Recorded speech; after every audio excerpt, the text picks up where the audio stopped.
Aloha y'all, welcome to the Socially Awkward Chef. Well, the holidays are here, so I wanted to share with you one of my favorite holiday recipes, which is muffuletta. It is easy to make, it's super festive, and most of all, it is tasty. So let's get started. I'm going to first start with 4 cloves of garlic, and I'm going to go ahead and mince them. We're going to give them a smash. That way they don't roll around on us. And then I'm going to run my knife through it until it's minced.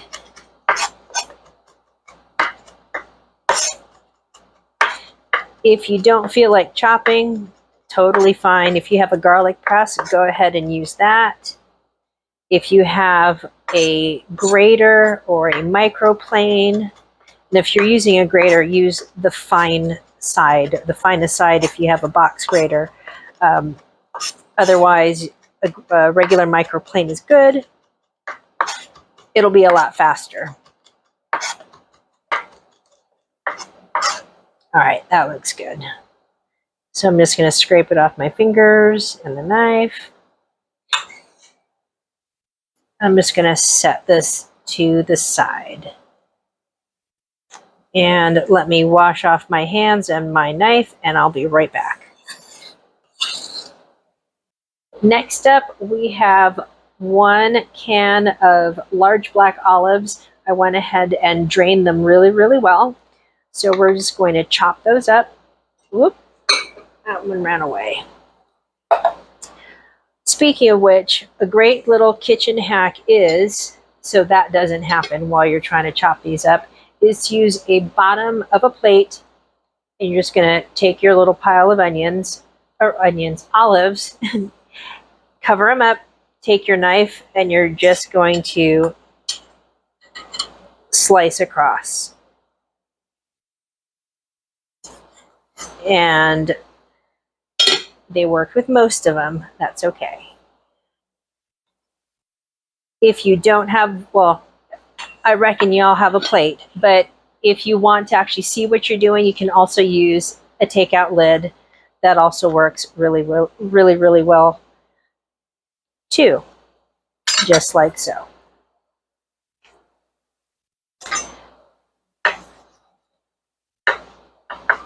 So these I want to chop fine, and we're going to do the same with the rest of the ingredients, which are a jar of green olives with pimentos. And you essentially want to get everything around the same size as far as the can of olives. If it's a 12-ounce can, try and get a 12-ounce can or jar of pimentos. And the roasted red peppers, all we had available here is a large jar, so I just used half of it. And the rest I'm going to actually use in some pasta sauce. All right, that looks pretty good. So about there. Okay, let me move my plate. Everything is going to go into the same bowl. So I'm going to continue chopping until all of my olives are gone.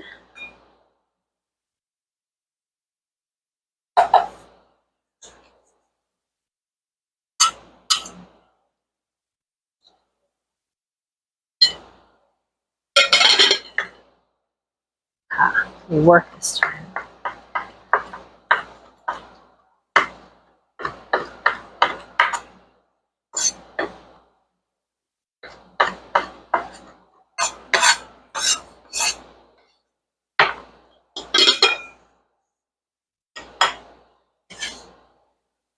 Oops.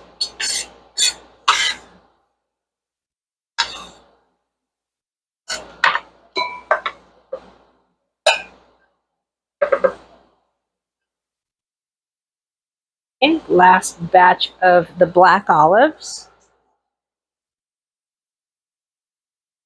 So I'm putting some firm pressure on that, so that way, hopefully, we'll get all those olives cut in half. Disco. All right. Onward we chop.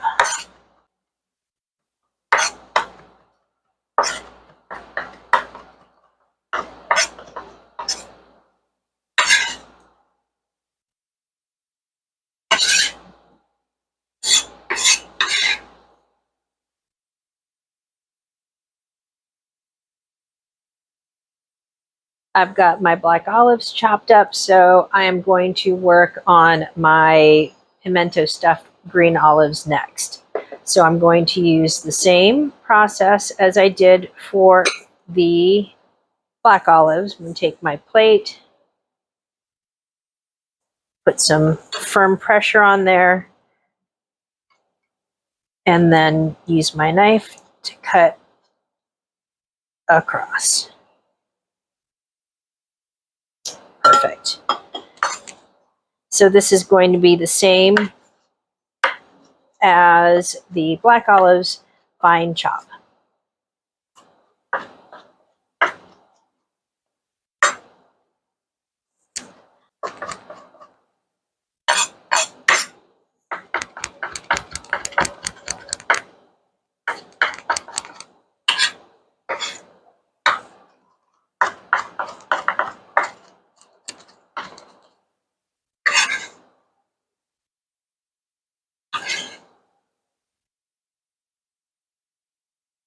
Now that we've got some chopped up olives in the bowl, I'm going to go ahead and just toss that garlic in.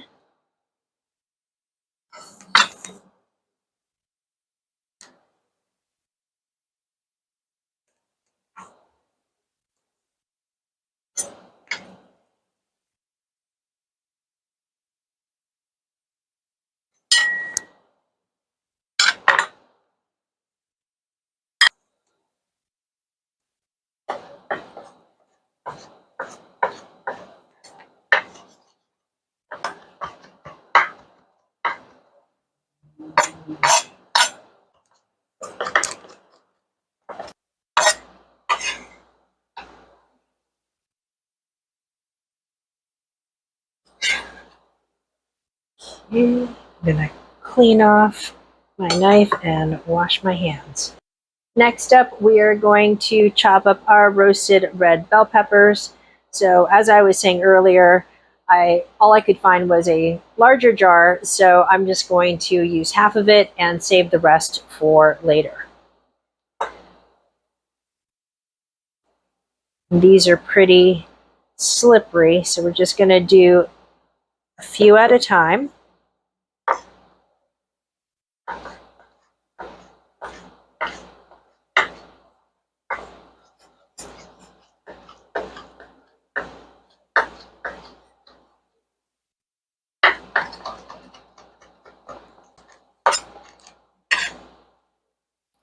So about like that.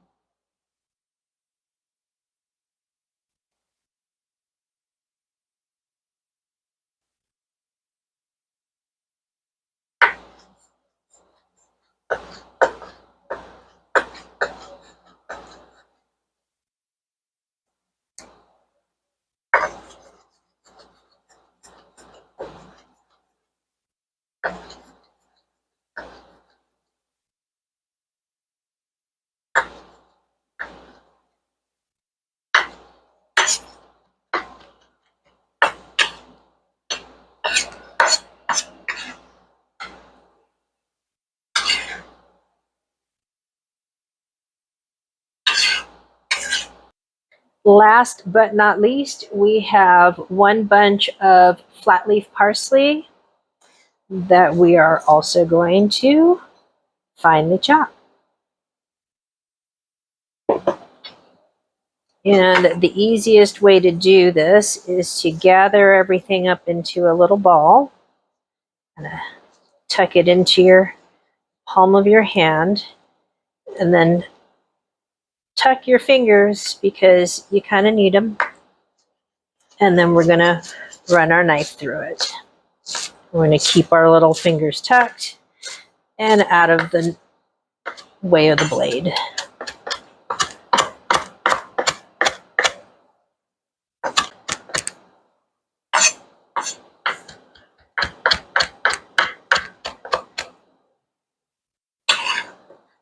And that's about what we're looking for.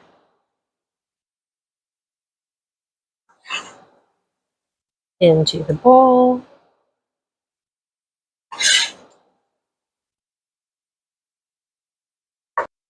We're almost done. So last few ingredients, it's going to be about a half of a teaspoon of freshly ground black pepper.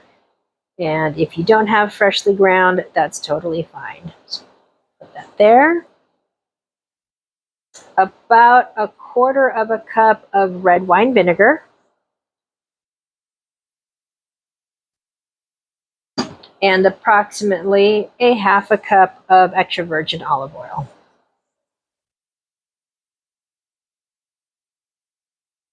It's totally fine to eyeball it. We're going to give it a stir, give it a taste, and adjust the vinegar or the oil if we need to.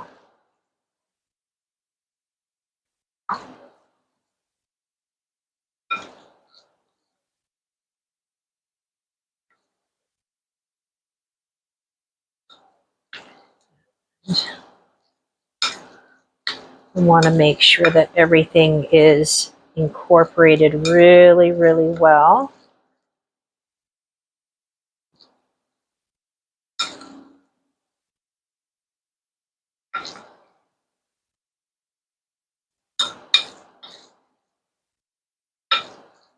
Okay, let me give this a quick taste.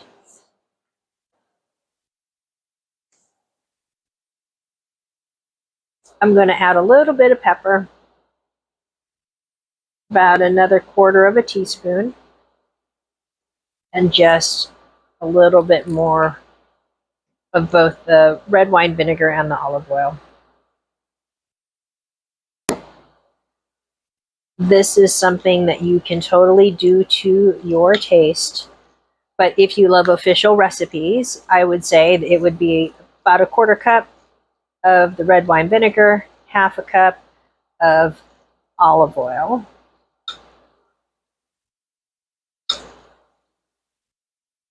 Okay, let me give this one more taste. All right, our muffaletta is done. The hard part comes now, which is you've got to cover it up and let it hang out in the fridge for at least 2 hours so that the flavors can marry. So this is a perfect recipe to make a day or two ahead of time. So that way you kind of break up the amount of time that you're going to be spending in the kitchen. This is really good on charcuterie boards. It's really, really nice. One of my favorite ways to eat this is just on a piece of crostini. And it's also really good on a Muffaletta sandwich, which is ciabatta bread with some provolone, some salami, or any mixture of your favorite Italian meats and cheeses. So please give this recipe a try. I hope you enjoyed it. And if you enjoyed this recipe and you'd like to see more, please give me a like, a share, and a subscribe. And I hope to see y'all again soon. So until we eat again, aloha y'all.